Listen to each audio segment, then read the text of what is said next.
Hey guys, Alex here. I'm just going to do a quick video on this Innova 3011 model code reader.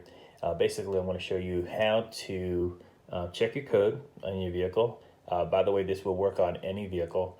And also, I'm also going to show you how to decode everything. So once you fix your problem and your light is still on, I'm going to show you how to delete that false reading using this device.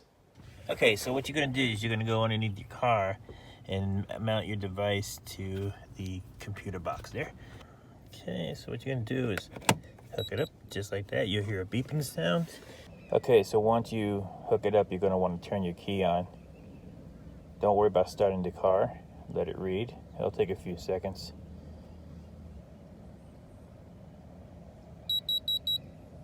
Okay, very good. So now once it reads, it's going to let you know what the issue is.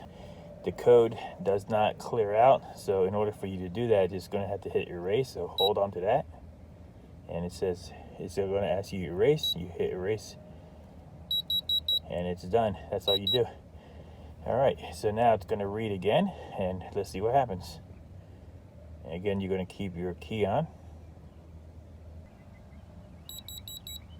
Okay, and there it is. Okay, so it says no problems there. It's 0, and very good. And that's basically how you do it.